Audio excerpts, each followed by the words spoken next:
ፈጽሞ የተለያዩ ናቸው። አንድ አድርጎ ማንበብ ራሱ የቁርአኑን ትርጉም ያበላሸዋል። በመሆኑም የዛሬው ቪዲዮ በእነዚህ ሶስቱ አቀማመጦች መካከል ያለውን ልዩነትና እንዴት አድርገን በትክክል ልናነባቸው እንደምንችል የምናይበት ቪዲዮ ነው። ከዛ በፊት ግን በመጀመሪያ ደረጃ በአሊፍና በሐምዛ መካከል ምን አይነት ልዩነት እንዳለ ጠንቅቀን ማወቅ ይኖርብናል። ለዛ ደግሞ ከዚህ በፊት በዚህ ዙሪያ ላይ የለቀኩት ቪዲዮ አለ። እሱን ገብታችሁ ብታዩት በጣም ይጠቅማችኋል። ሊንኩን ዲስክሪፕሽን ላይ አስቀምጥላችኋለሁ። መርሐባ። ስለዚህ ከቀላሉና በተደጋጋሚ ከምናገኘው ቃል እንጀምራለን። ይህን ቅርጽ የምናገኘው ከላም ፊደል ቀጥሎ አሊፍ ፊደል ሲመጣ ነው። ለዛም ነው ላም አሊፍ ብለን የምንጠራው። በዚህ ጊዜ ላም ፊደል ሁሌ ከላይ የፈትሐ ምልክት ኖሮባት እናገኛታለን።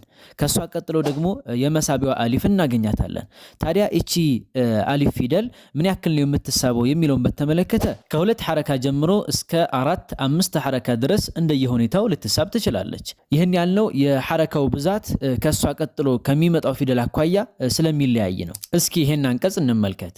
ፈላ ወረቢከ ላ يؤمنون حتى يحكموك فيما شجر بينهم ثم لا يجدوا في أنفسهم حرجا مما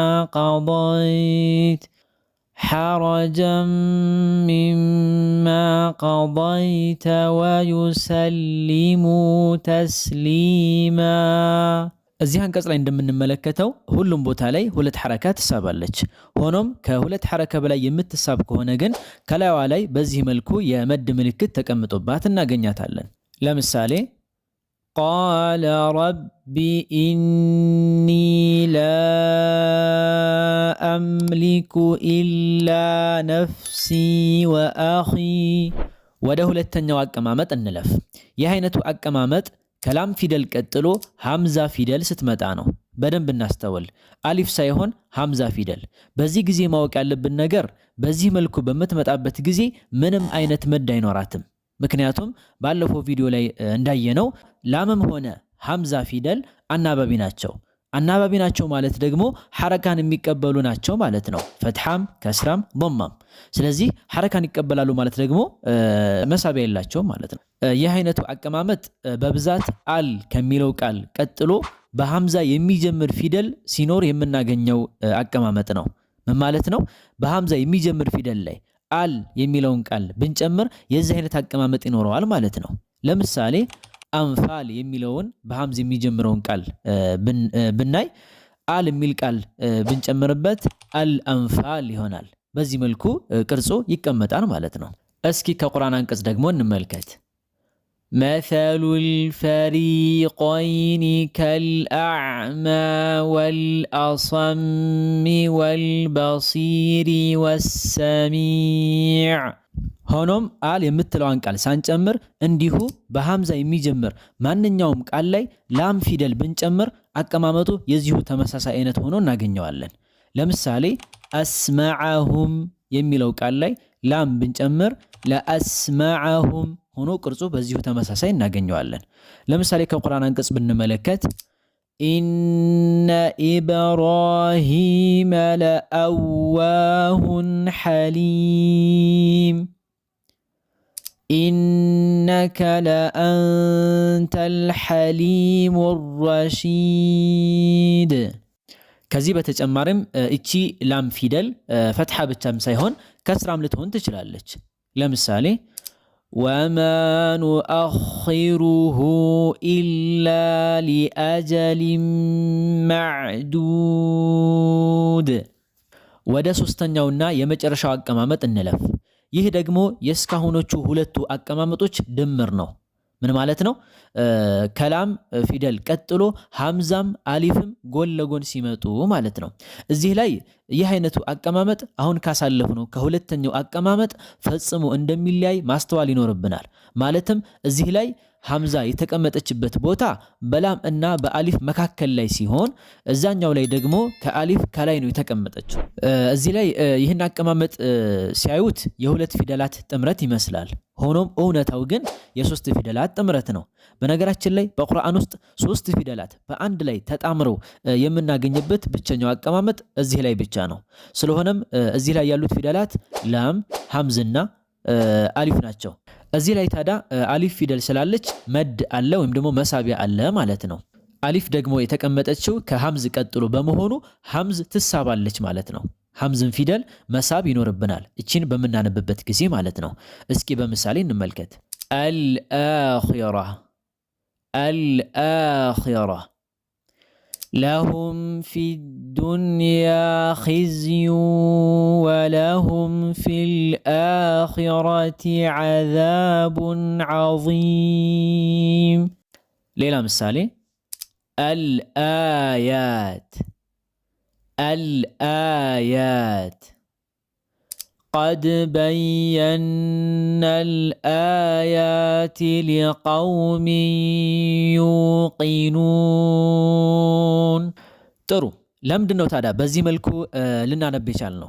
በዚህ ጉዳይ ላይ ግልጽ እንዲሆንልን ይህን ቃል እየነያየን እየነጣጠን እንመልከት። እስኪ ከዚህ ከዋናው ቃል ላይ አል የምትለዋን ቃል ብናነሳው ምን እንደሚፈጠር እንይ። የዚህን ጊዜ ቃሉ የሚጀምረው በማን መሆኑን እንረዳለን? በሐምዛ መሆኑን እንረዳለን። በሐምዛ መሆኑን ብቻ ሳይሆን ከሐምዛ ቀጥሎ ያለው ፊደል ማን ነው? አሊፍ ፊደል ነው።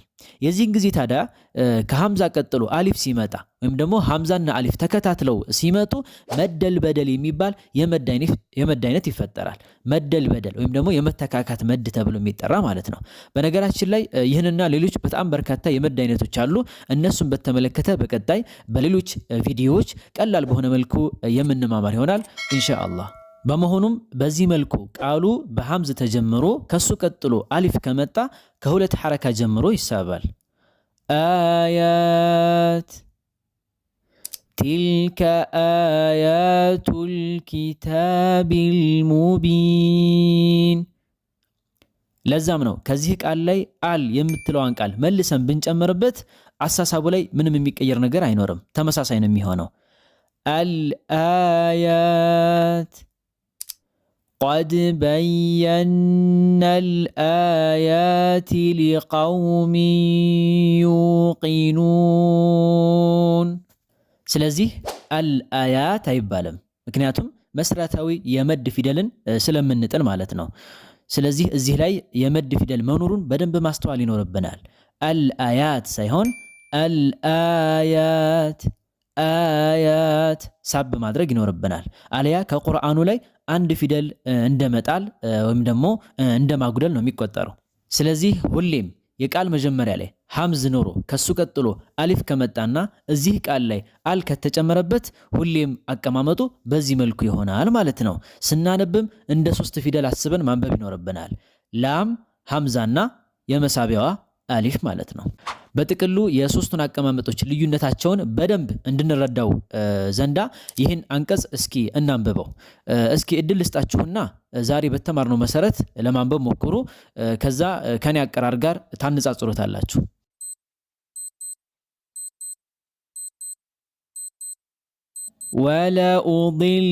ولأضلنهم ولأمنينهم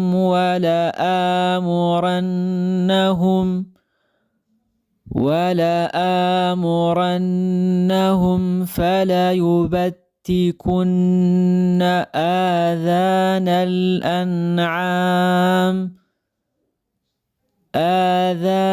الأنعام ولآمرنهم فليغيرن خلق الله። ጥሩ እና በትክክል አነበባችሁት? ኮሜንት ላይ አስፈሩልኝ። ለማንኛውም እነዚህ ሶስቱ የፊደላት ጥምረት ተመሳሳይ የሚመስሉ ሆኖም ፈጽሞ የተለያዩ ቃላት ናቸው። የመጀመሪያው ከላም ቀጥሎ አሊፍ ፊደል ሲመጣ ሲሆን የመድ ፊደል ስላለው በትንሹ ሁለት ሐረካ ጀምሮ ይሳባል። ሁለተኛው ደግሞ ከላም ቀጥሎ ሐምዛ ፊደል ሲመጣ ሲሆን ምንም አይነት የመድ ወይም መሳቢያ የለውም። ሶስተኛው ደግሞ የሶስት ፊደላት ጥምረት ሲሆን መጀመሪያ ላይ ለም ፊደል፣ ሁለተኛው ሐምዛ ፊደል፣ ሶስተኛው ደግሞ አሊፍ ፊደል ነው። ይህ አሊፍም በትንሹ ከሁለት ሐረካ ጀምሮ ይሳባል። እንግዲህ የዛሬው ትምህርታችን ይህን ይመስል ነበረ። ስላዳመጣችሁኝ በጣም ነው የማመሰግነው። እንደተጠቀማችሁበትም ተስፋ አድርጋለሁ። እንደዛ ከሆነ ደግሞ ለበርካታ ወንድምና እህቶች እንዲዳረስ ቪዲዮውን ላይክ ማድረግና ሼር ማድረግ እንዳይረሳ።